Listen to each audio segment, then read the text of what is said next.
গোলাপ ফুলগুলি দেখতে পাচ্ছ সম্পূর্ণই কিন্তু গুঁড়ার দুধ দিয়ে তৈরি। তো কীভাবে বানালাম এটাই তোমাদের সঙ্গে আজকে শেয়ার করছি। প্রথমে আমি এই বাটির 1 বাটি চিনি গুঁড়ো করে নিয়েছি শিলনোড়াতে। আর এই বাটি মেপেই 1 বাটি নিয়েছি আমি গুঁড়া দুধ। আর 1 প্যাকেট 10 টাকা দামের লিকুইড দুধ, সেটাও আমি জাল করে ঠান্ডা করে নিয়েছি। এবার এই 3টা জিনিস একসঙ্গে মিশিয়ে আমি একটা ডো তৈরি করে নেব। অল্প অল্প করে লিকুইড দুধটা দিব, দিয়ে ভালো করে মেখে নেব। মাঝখানে কিন্তু আমি দিয়ে দিয়েছি এলাচ গুঁড়ো, সেটাও শিলনোড়াতে গুঁড়ো করে নিয়েছি। এবার কিন্তু আমার ডো তৈরি হয়ে গেছে। ফুলের শেপ দেওয়ার জন্য আমি এখানে নিয়েছি একটা বেলনা চাকি। চাকিতে এভাবে গোল গোল করে ঘুরিয়ে হাতের শেপ দিয়ে কিন্তু আমি পাপড়িগুলো করে নিচ্ছি।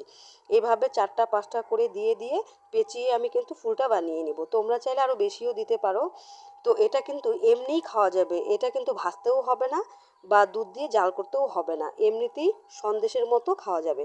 তো দেখো আমার কিন্তু হয়ে গেছে, আমি কিন্তু ফুল দুটো বের করে নিলাম। মাঝখানের যে অংশটা রইলো সেটা দিয়েও কিন্তু আমি ফুলই বানাবো। কত সুন্দর গোলাপ ফুলের মতো সন্দেশ তৈরি হয়ে গেল। এভাবে চাইলে তোমরাও করে নিতে পারো।